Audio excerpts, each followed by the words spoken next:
sometimes saying no keeps everyone from going down some really, really frustrating path. And you know what? It's a lot better to say no to someone early than have them work on a project for 3 months only to find out like, I don't think we're going to do that. We've got some other priorities. It takes practice.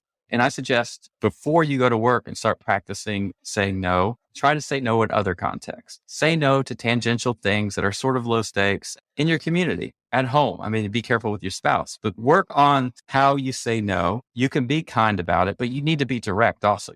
This is the Rebel HR Podcast, the podcast where we talk to HR innovators about all things people leadership. If you're looking for places to find about new ways to think about the world of work, this is the podcast for you.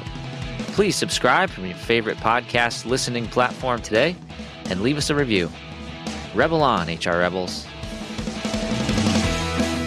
Welcome back, Rebel HR listeners. Extremely excited for the conversation today. We have with us Dr. Brad Harris. He is a professor of management and human resources at HEC Paris and co-founder of People Leader Accelerator. He's got a ton of other super cool accomplishments. We'll let him explain those to us. Welcome to the show, Brad. Hey, thanks for having me, Kyle. Well, we're extremely excited to have you, and we're going to be talking all about helping HR leaders grow today. But before we get into it, I want to understand a little bit more about your background. So what brought you where you are today? Boy, it's not a straightforward story. So right now I'm a professor at HEC Paris. So this is for those that are more US centric or not up to date on kind of like business school rankings and stuff. This is often considered like one of the top business schools in the world. It's a very international program. So it's in Paris, France, not Paris, Texas or Paris, Tennessee or anything like that. But they do all of their instruction in English. I do not speak French, so that's super, super critical to my effectiveness. It took me a while to get to this place, especially this focus on management and HR. When I grew up, I wanted to be everything from a youth minister to a basketball coach to a biological scientist, all these things. And only now can I look back and see the through lines where like, okay, you're kind of a skeptical person. You like to ask questions. You don't like to take things at face value, which is good for my research, the research side of my job. And you really like to help people grow, which is super important for my interactions with my students. And now with my interactions with our executives that go through People Leader Accelerator. I'll say quickly also, like most of my job is in the weeds research, what makes people tick, what kind of practices drive performance, whether that's individual performance or organizational performance. But I had an opportunity to write a book that I didn't really want to write. I just kind of liked the person that was pitching it to me, called Scaling for Success with Andrew Bartlow, one of your prior guests. Yep. And it kind of landed well. It was fun. It was interesting. It was super practical. I enjoyed it. We became friends and we said like, you know what? I'm not really sure who reads a book. Like I hope people read a book, but we're busy. So why don't we create this program? And we called it People Leader Accelerator. And we worked with Carmela Krantz and Marie Schutz. And it's become like a cool thing. We now have we're on our fourth cohort through. And it's awesome, man.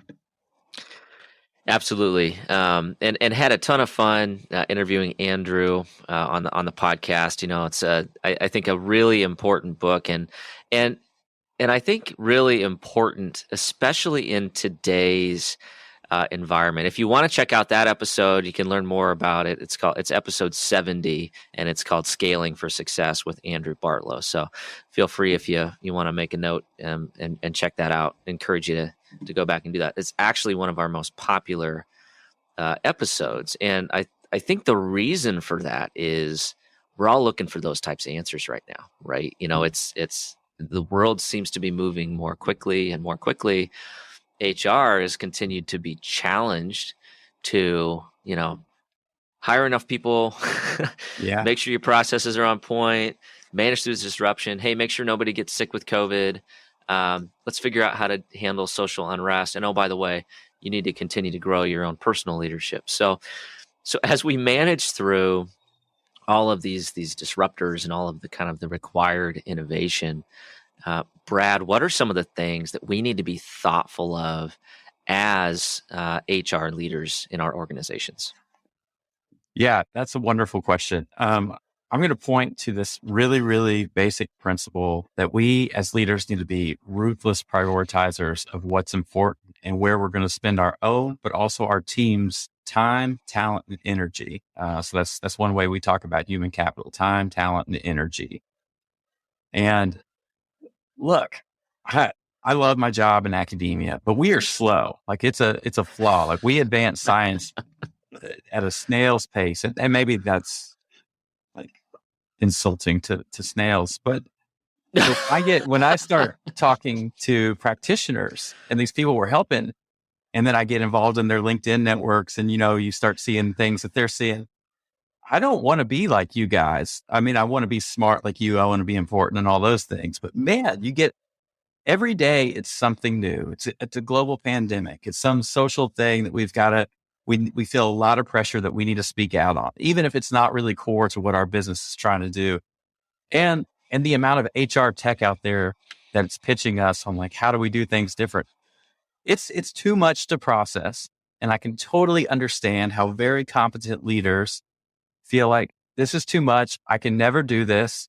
And then of course, everything is made worse because we use LinkedIn in these places where we're seeing people's carefully cultivated images that makes it look like they got all their stuff together.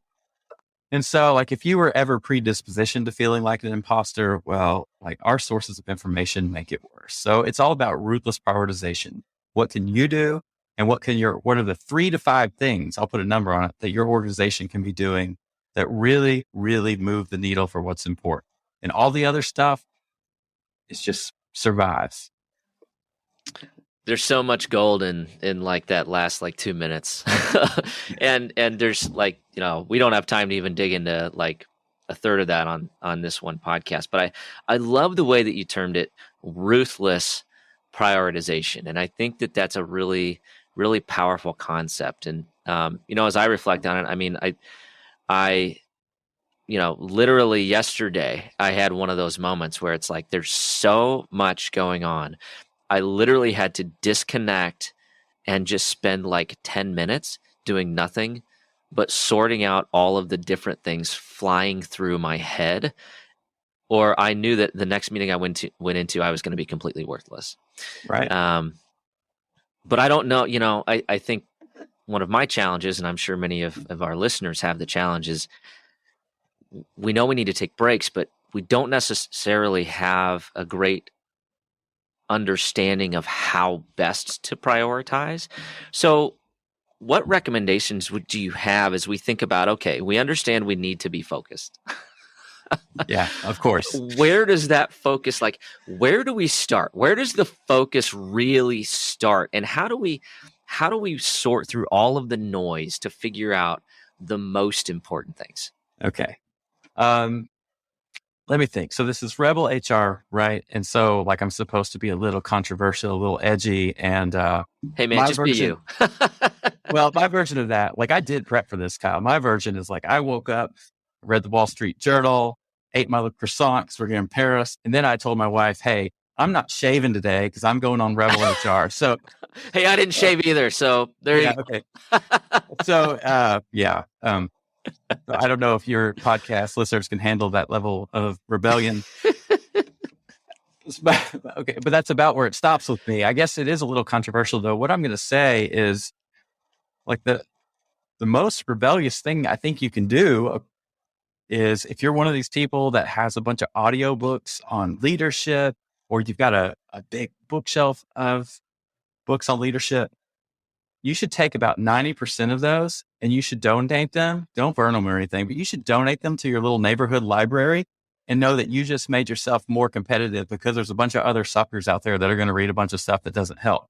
What we can say is, like, we have these models, and I made fun of my profession, academia, for moving slow, but we have these models that have worked for decades.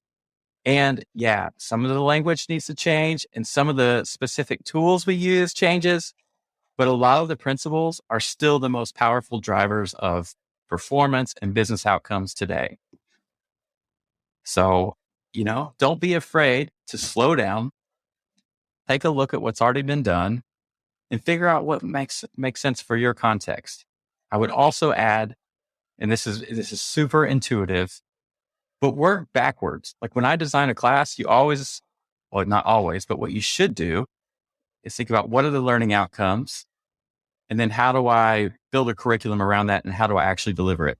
What we do in HR when we get really, really busy, and I'm in the high growth context, so maybe there's some qualifiers I should add here. But one thing that I see, and it happens for the organization itself, but also the leaders in this space, is we get overwhelmed, we see something breaks, and we're like, oh my gosh, like, what got us here won't get us there. And I'm talking about that at the individual level, but also at the organizational level. So what do? Oh no, we're going to go look at a model of what an HR org chart looks like. And we're going to start building out as many programs, practices, and even whole functions, sub-functions, I guess, for what works. Like let's build training development. We need an onboarding program. Okay, let's throw this in there. Let's add a vendor here, do this thing. It's too much. So we need to think about like, what is the business trying to drive? Or the organizational mission, if you're a nonprofit or something like that. What are the key mechanisms that drive that? And then what are the specific practices we can connect to it? If you could just spend even 10 minutes a day on your run, on your commute in, whatever, meditating or just thinking deeply about these things, reminding yourself of it, it will help so much with how you approach conversations throughout the day and the clarity in which you exercise decisions. Absolutely. I think it's a really powerful concept. I guarantee you, well, I'm about 99% sure that nobody who's recently written a book has ever told me you should throw out like 90% of those books. Yeah. I also meant to clarify, like mine is the exception, right? So I've got two, like those should stay. No, I'm sure Andrew appreciates that. Yeah. No, but I think that's a really powerful concept. It's like, and I think it goes to the point you made earlier, which is like the imposter syndrome and like everybody's perfectly cultivated, airbrushed social media feed on LinkedIn or Facebook or, Instagram or wherever you consume that content. And it's like, it's so easy to think like, oh, they have a perfect family. They have the perfect job. They have all the answers, right? Well, there are actually some scientifically validated answers out there, to the extent that the scientific method lets us believe that something is true, which is, again, a whole nother podcast. But some of this stuff has been proven to work, right? And you don't have to reinvent the wheel. And I don't know about you, but I also feel like a lot of these books, and I am guilty, like almost every book I read is some sort of like a business book or it's although lately I've been more into like biographies. I think that might be even more powerful than some of these like self-help books, but to me it all feels like it's just like derivatives, right? It's like but at the root of it there's this kernel of like proven leadership that actually works, and it's just trying to figure out which one works for your scenario or your situation. Yeah, look, I am a big fan of books, even the ones that I'm sort of suggesting like may not add as much value as you want. But like when we go to the airport and we pick out a book, you're right. We need to be trying to surface the common things that actually make sense for our organization.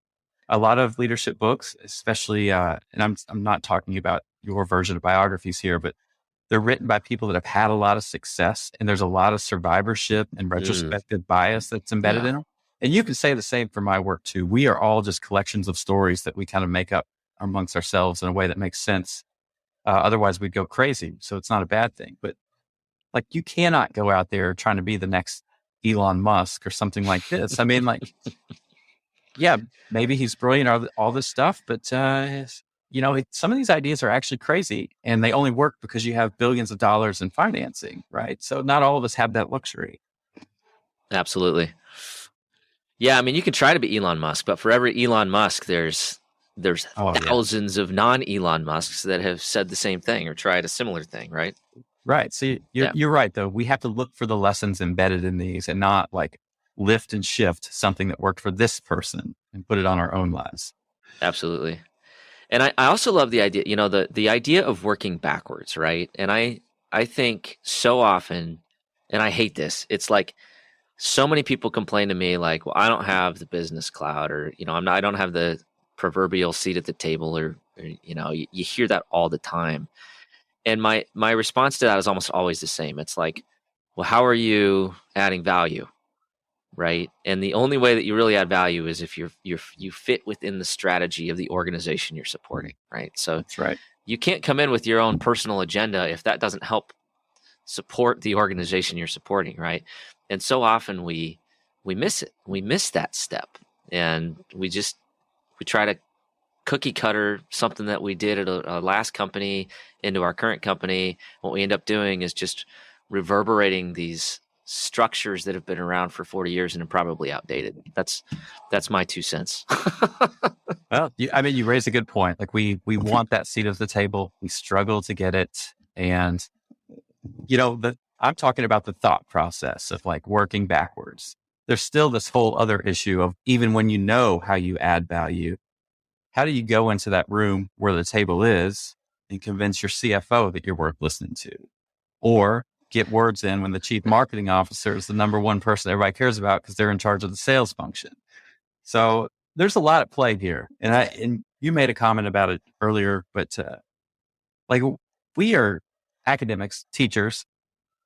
Like when we get in these short formats, like we have this luxury of being able to give out phrases and cute cliches that really they make it sound like, okay, that's the ticket. But there's a whole lot of messy work that goes into it, Yeah, that you know what? That is the right word for leadership. Messy. Totally. In my opinion, right? There's all sorts of models and systems and structures, but we're dealing with people, right? I mean, we're leading people. People are not,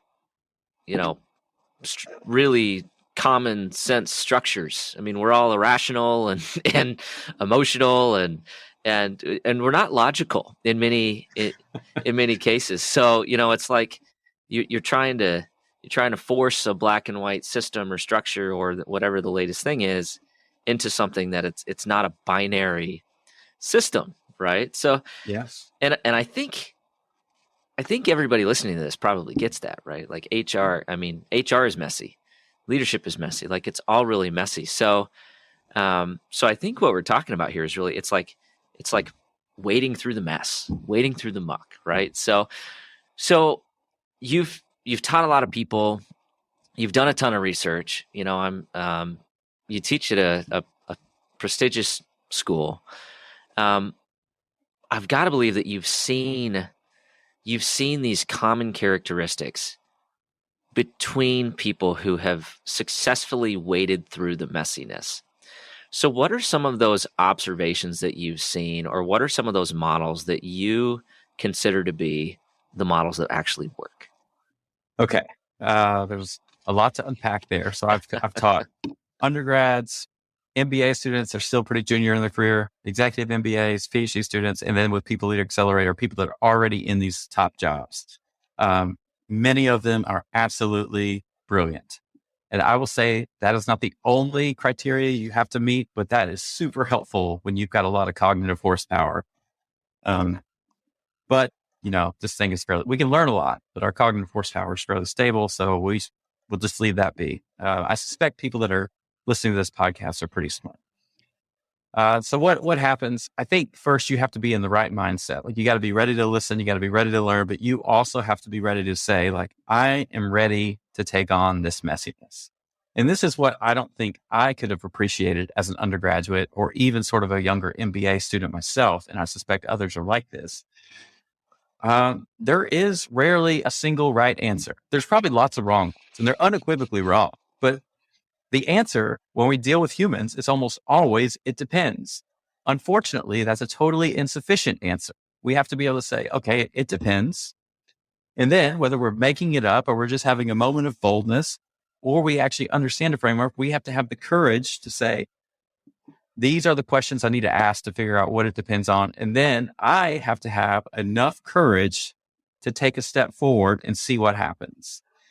And so I think this is a big breakdown spot for a lot of people. They want models, they want frameworks that tell us this is what you do, this is how it's going to work out, this is what you do next. Look, we debated for a little bit on this book that we wrote, like calling it the People Playbook. And for various reasons, we decided like that's not it. Like we want scaling for success. And I think one reason we stayed away from the playbook was like, we are not giving you a playbook. We're telling you these are the 2 or 3 basic ideas that you need to focus on, or you probably need to focus on if this is what your organization's going through. What that actually looks like, well, you're smart. You can think critically. This is where you have to go. So you got to be self-aware about what motivates you, your tendencies, these sorts of things as a leader. You have to do some sort of painful and uncomfortable discovery of how others see you. You got to figure out what's negotiable there. Like some of these things are actually values. Like we were talking before the call about how some of us, we say, yeah, and all these things when we're in conversation. And we made a joke like, that's just who I am. I'm not changing it. Well, it's ironic that I just did one of these things. That actually is probably not who you are. That is probably not like a deep underlying value of who you are. So we could probably work to scrap that, and it doesn't have to feel like you've just discarded some important part of yourself. Alas, this work really, the idea of becoming a leader is different, because what you're saying is, if you're being kind to yourself, like I've done a lot of good things, but what got me here won't get me there. We've said that before. But if you want to be somebody else, you've got to kind of shed a lot of who you were. And it's hard. Like it's very difficult to distinguish between the behaviors that make us comfortable and the values we actually hold. And I've had these moments in my teaching career where it's like, you know what? You got to quit trying to be the funny guy. Like, I don't know if you think being funny is a value or not. But I think what you were trying to get there is connecting with your audience. And there's better ways to do that than trying to be the funny guy in front of the classroom. 1, you're older than they are. 2, like you're not really that funny. And 3, like you've got a diverse audience. Like this stuff doesn't play the same. So, yeah, I've given you a lot there, but this is some common threads kind of off the cuff of what people go through. Absolutely. Most people underestimate the power of process. They stick it in the back seat and forget about it until it's too late. But they shouldn't. Processes run the world. Literally all of it. Stocked supermarkets, on-time trains, and safely landing planes are all made possible by systems of intricate, interlinked processes. They are the secret sauce of every great company, and HR teams are responsible for some of the most important processes of all.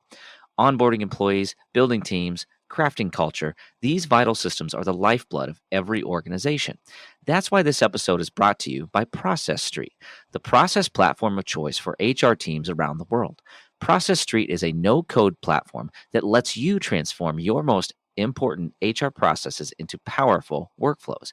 Design beautiful employee onboarding experiences with extreme engagement that increases inclusion and reduces turnover. Sync tasks into Slack or Microsoft Teams, automate emails, handoffs, and so much more.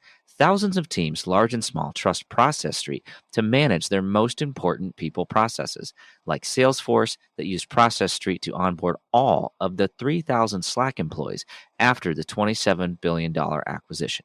You can learn more and sign up for a free account at www.process.st.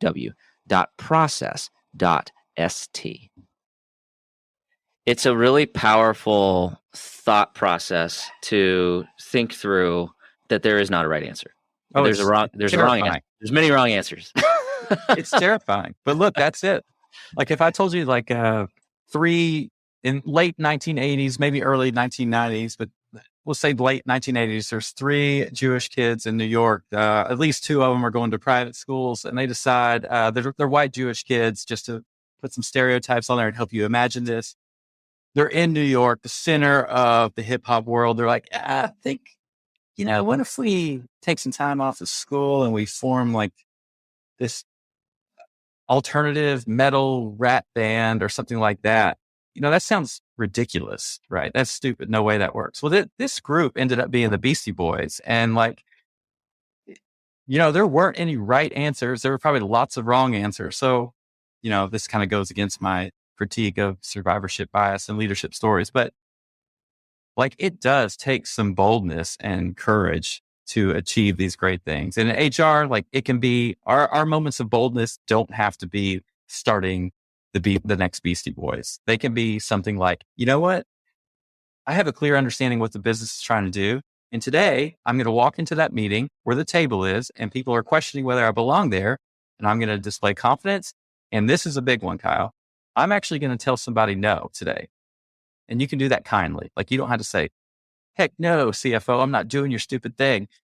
You can say, hey, I hear you. I think that could be important, but not yet.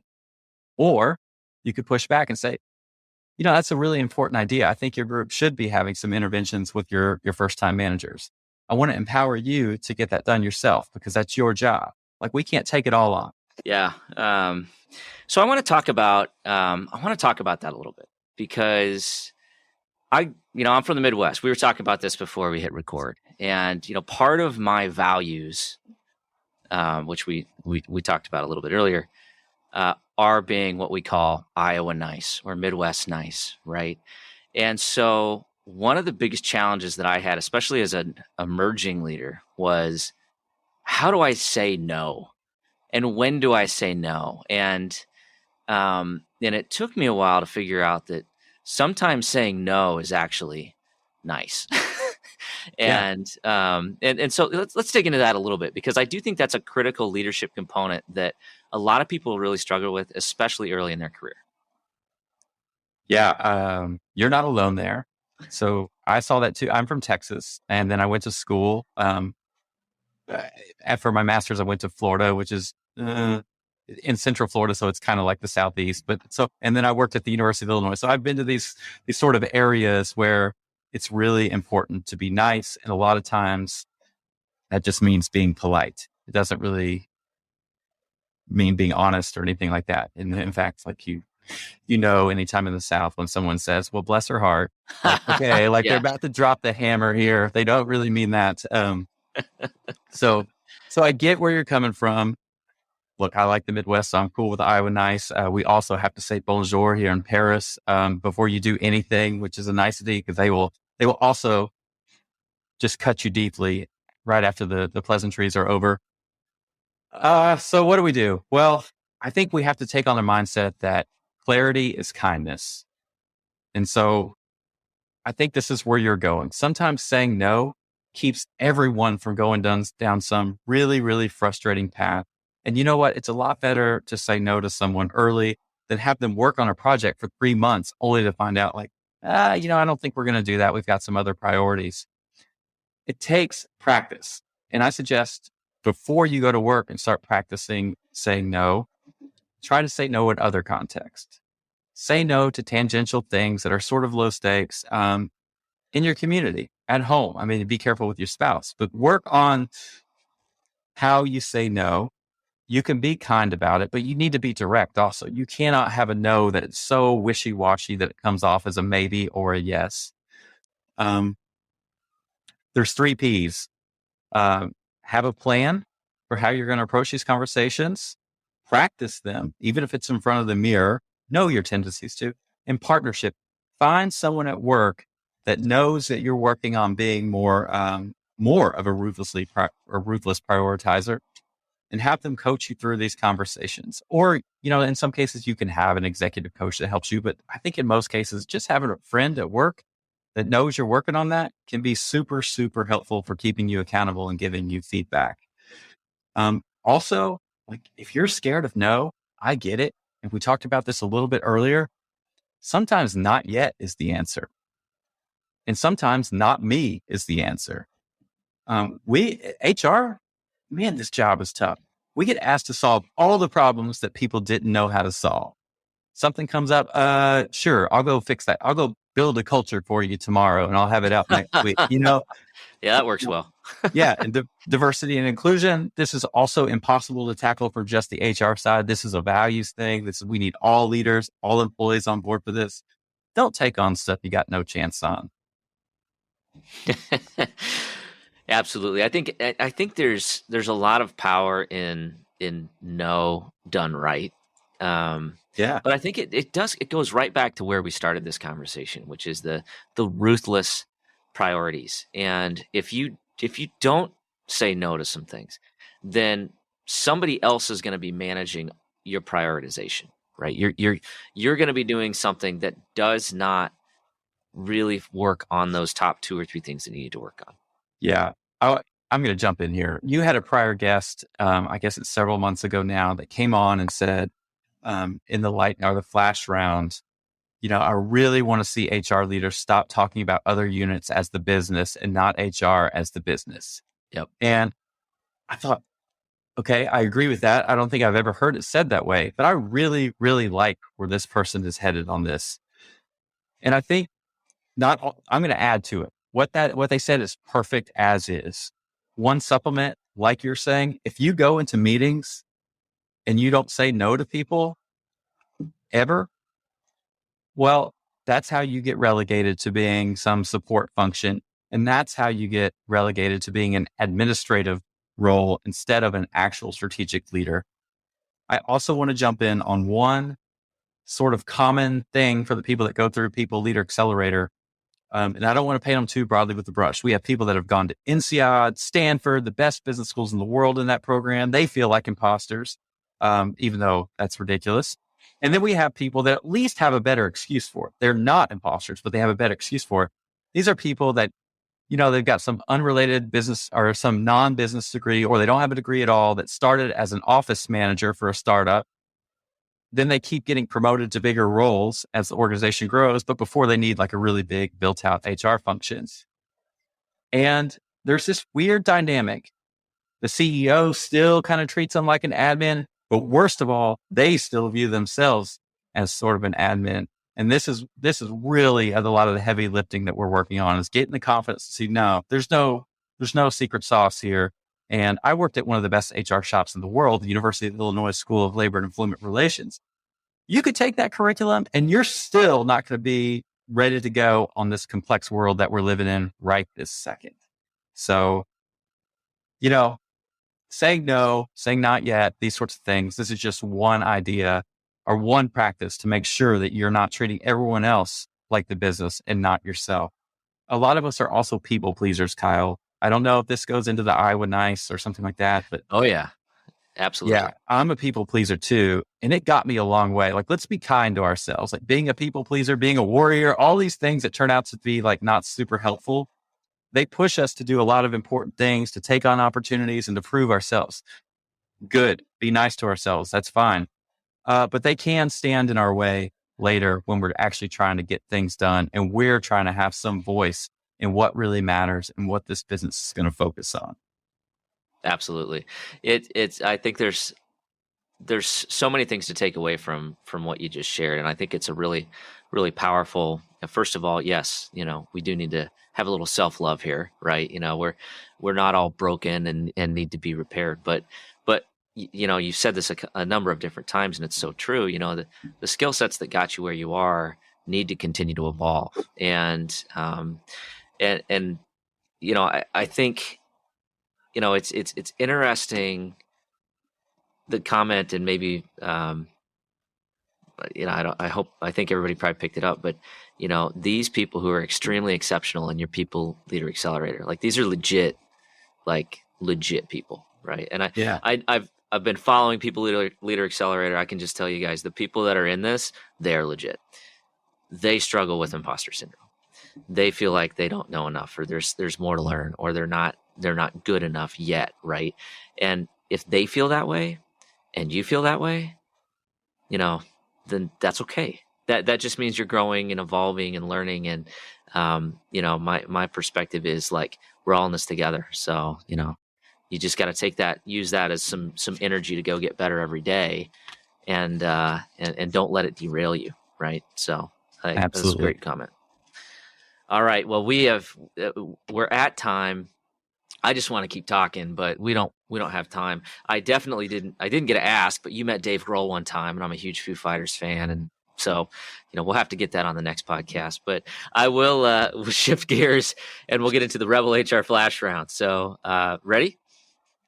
Yeah, I'm ready. All right. Question number 1, where does HR need to rebel? Yeah, we got to say no, people. I won't expand on that too much. We just have to say no, and we've got to fight the bright, shiny objects. Like, there's some cool stuff out there, legitimate innovations, people. But you know what? We've got these models like the job characteristics model. We know people like meaning at work. We know they like autonomy at work. We know they like to feel respected. This doesn't all require new HR tech or new practices. We can do it. It'll help us be adaptable. So, rage against the machine, and the machine being like trendy new HR fads. There you go. We just, I'll have to check and see if that's trademarked, but I think we just got the name of this episode. So Okay. Rage Great. Against the HR Machine. How about that? Yeah. HR industrial complex is sort of what we're going with here, but okay, let's keep going. There you go. Okay, sounds good. Question number 2. Who should we be listening to?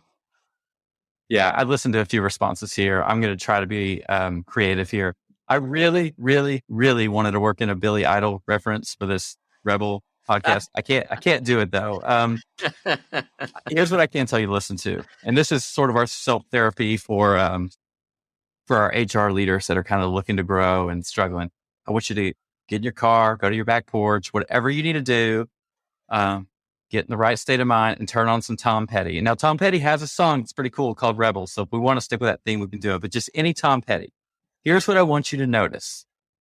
I really strongly doubt that Tom Petty ever won any vocal singing competitions or anything like that. Likewise, his lyrics are surprisingly simple and not complex. And I am probably in the bottom 5% of people that kind of know how to play guitar. And I can play a lot of Tom Petty songs. They are not fancy or complex. But what does he have? He's got a few simple things. He executes the heck out of them. He did have some of the best musicians, and they were awesome, but they played simple things really, really well. So every time you hear Tom Petty, I hope you don't conflate it with HR, but I do hope you conflate it with this leadership lesson.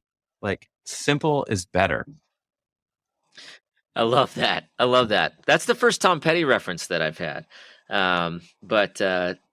It's I do like that you were thinking about Billy Idol. I don't know that applies here.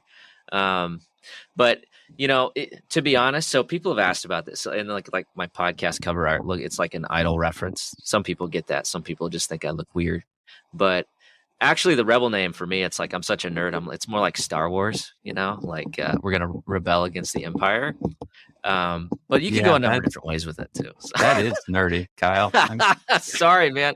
Hey, it is what it is. But it's also kind of oxymoronic because it's just not really, it's not really what you think about with HR. I appreciate that.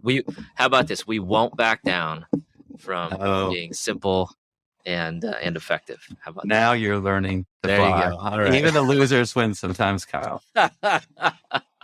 All right. Love it. Last question. How can our listeners connect with you and learn more? Yeah. So you can check out People Leader Accelerator at peopleleaderaccelerator.com. It's not for everyone. It's for a certain person. If you want to contact me, I'm on LinkedIn. So just Brad Harris. I'm at HEC Paris. Reach out. I'm not hawking anything. I'm not trying to sell anything, but if I can ever help you and it's a reasonable ask, you can bet I will try to do it. Absolutely. Well, thank you for helping us today by giving us some really great things to consider, being a little bit rebellious in some of your advice, and thanks for putting out the content with the People Leader Accelerator and with Scaling for Success. I think some really great content, some research-backed content, and I appreciate you as well giving your time and energy to help new and emerging leaders get better. So, Brad, thank you for spending some time with us today, and have a great rest of your day. Thanks. All right, that does it for the Rebel HR podcast. Big thank you to our guests. Follow us on Facebook at Rebel HR Podcast, Twitter at Rebel HR Guy, or see our website at rebelhumanresources.com. The views and opinions expressed by Rebel HR Podcast are those of the authors and do not necessarily reflect the official policy or position of any of the organizations that we represent. No animals were harmed during the filming of this podcast. Baby.